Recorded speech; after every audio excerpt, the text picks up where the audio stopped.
Hello guys, good evening. Yan.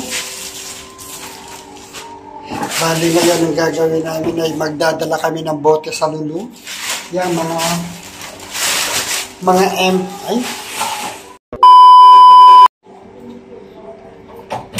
Hello guys, magandang gabi. Yan, good evening, mga katotos. Bali ngayon kami ay magdadala ng aming inipon ng mga empty bottles sa Lulu para ilagay para dali namin siya sa Eco Platform. Yan, bali application siya na i-download mo din. Hindi naman i-donate, dadali namin sa Lulu. May machine doon. Ilalagay namin siya sa machine.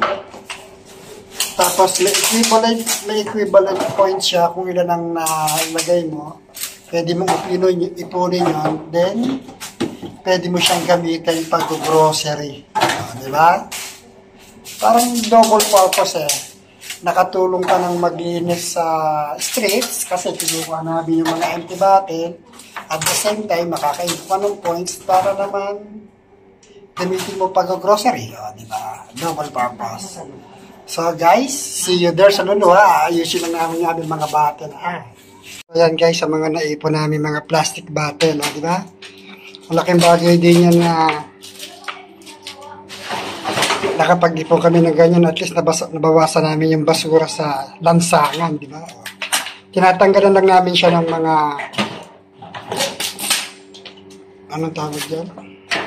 Basta yan, tinatanggalan namin.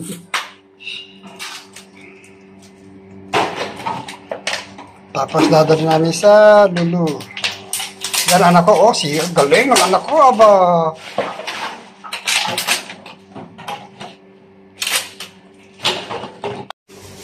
So, bali yan guys, yung naipon namin na plastic bottle.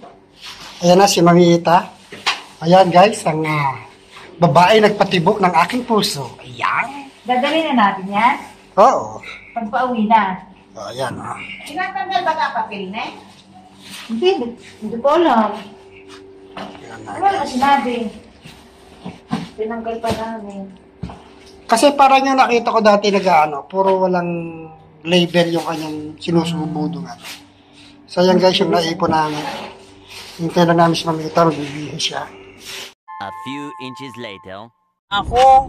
So yan guys, Papunta na kami ng sa Lulu para mag-deposit ng mga plastic bottle. Mag-deposit? Ano ba ano ba tawag doon? Naglagay basta ano muna yung mag-save ng earth. Pasok natin yung mga bote para ma-recycle. Yan, para ma-recycle nila, para naman support naman natin, makatulong tayo paglilinis ng street, ng ma-protektahan natin si Mother Earth. At the same time, magkaka-points ka. Magkaka-points ka para pwede mong pang-grocery, di ba? Magagamit mo siya sa grocery, depende kung anong mga shopping, ganyan. May mga nakalagay naman doon na corresponding. Pero kahit na, sabihin natin, kahit na mga walang corresponding na mga ganon, dapat ugaliin din natin na maglinis tayo ng ating mga kapaligiran. Yan. Correct! Na hindi lang natin siya gagawin dahil may kapalit siyang points. Dapat, pangalawa na lang, o kaya secondary na lang. Bonus na lang, bonus na lang yun. Consolation prize. So, lahat na sinabi. Icing on the cake na lang. So, yan guys, pagtawid natin ng traffic light na to, malapit na tayo sa Lulu. So, andun na yung machine na, ano yan? Eco Platform. Platform. Isang machine lang siya na doon mo siya ihuhulog. Then habang inihuhulog mo, Makikita mo naman doon sa isang maliit na screen na nag-gain ka ng points. So, show namin sa inyo. So, show namin sa Actually, inyo. di namin alam kung paano. First time namin. First time lang namin na magdala ng bote. Kita mo surrounding, walang kala. Oo. Wala nakakalat ng mga bote-bote na Sa atin, plastic pala. Malinis man dito sa Qatar. Tsaka hindi mapalot yung mga sulok-sulok. Walang naihi, ano? Walang naihi. Kataasan maamoy mo yung pusa. Hindi ng pusa.